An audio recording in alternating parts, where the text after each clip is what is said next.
خوش آمدید آپ کا ہمدرد اسلامی کہانیوں کے چینل میں۔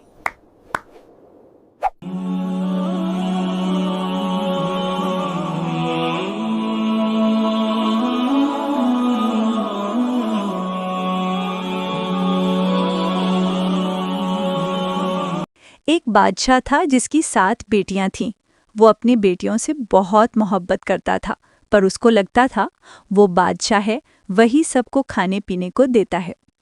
ایک دن بادشاہ بہت خوش ہوا اور اپنی بیٹیوں سے کہنے لگا، میں تم سے جو سوال کروں گا تم اگر اس کا صحیح جواب دو گی تو میں تمہیں تمہارا من چاہا تحفہ دوں گا۔ سب ایک قطار میں کھڑی ہو جاؤ۔ سب ایک لائن میں کھڑی ہو گئیں۔ بادشاہ نے پوچھا، بتاؤ تم کس کا دیا کھاتی ہو اور کس کا پہنتی ہو؟ ابا ہم آپ کا دیا کھاتے ہیں اور آپ ہی کا دیا ہوا پہنتی ہیں۔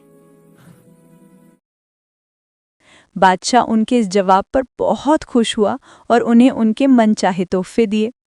سب سے چھوٹی بیٹی سے پوچھا تو اس نے جواب دیا، ابا میں اللہ کا دیا کھاتی ہوں اور اللہ کا دیا پہنتی ہوں۔ بادشاہ اس کے جواب پر بہت حیرت زدہ ہوا اور بہت طیش میں آ گیا۔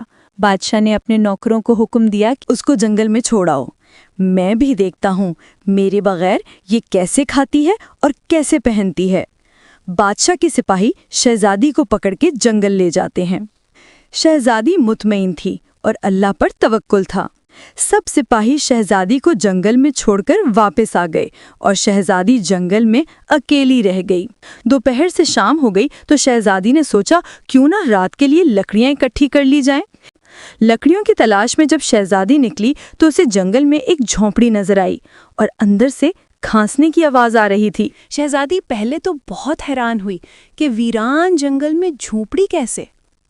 پھر وہ جھونپڑی کے اندر داخل ہوئی تو دیکھتی ہے کہ ایک بوڑھا ضعیف چارپائی پر لیٹا کھانس رہا ہے اور کھانستے کھانستے پانی پانی پکارا رہا ہے۔ شہزادی نے ادھر ادھر نگاہیں دوڑائیں تو اسے ایک طرف پانی کا گھڑا ملا۔ اس نے اس میں سے بوڑھے کو پانی پلایا اور جھونپڑی کی صاف صفائی کر دی۔ بوڑھا پانی پینے کے بعد شہزادی سے پوچھنے لگا، بیٹا تم کون ہو، یہاں کیا کر رہی ہو؟ میں شہزادی امنا ہن مجھے محل سے نکال دیا ہے۔ یہ سن کر بوڑھے نے شہزادی کو جھونپڑی میں رہنے کا کہا کہ میں شہر میں کام کرتا ہوں، صبح سویرے میں چلا جاؤں گا اور 8 دن بعد واپس آؤں گا۔ جھونپڑی میں کھانے پینے کا سامان ہے اور قریب ہی ندی ہے تو وہاں سے پانی بھر لینا۔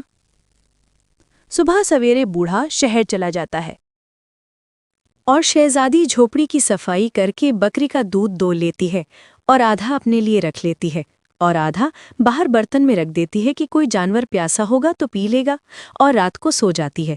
صبح جب شہزادی اٹھتی ہے تو دیکھتی ہے کہ باہر دودھ کا پیالہ خالی ہے اور قریب ہی ایک خوبصورت اور قیمتی موتی پڑا ہوا ہے جو کہ دیکھنے میں بہت قیمتی لگتا ہے، اور اس کے ساتھ ہی سانپ کے نشان ہیں۔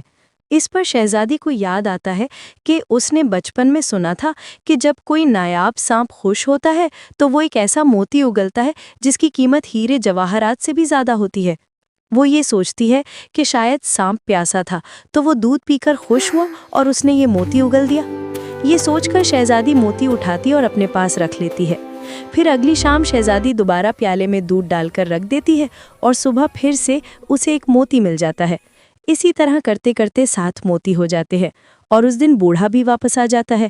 بوڑھے کے واپس آنے پر شہزادی اسے سارا ماجرا بتاتی ہے اور 3 موتی اسے دے دیتی ہے اور 4 موتی اپنے گلے میں ہار بنا کر پہن لیتی ہے، اور بوڑھے کو کہتی ہے کہ یہ موتی صبح شہر میں جا کر بیچ دینا اور واپسی پر اپنے ساتھ محل بنانے والے مزدور بھی لے آنا۔ اگلے روز بوڑھا مزدوروں کو لے آتا ہے۔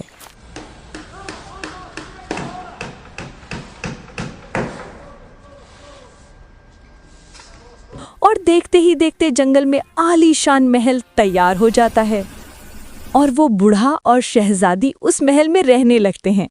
ایسا خوبصورت محل کہ جس میں دنیا کی ہر آرائش، نوکر چاکر اور تمام لذتیں میسر ہوتی ہیں۔ شہزادی جنگل میں لکڑی کی فیکٹری لگا دیتی ہے جہاں غریب کام کرتے ہیں اور ان کی روزی روٹی بھی چلتی رہتی ہے۔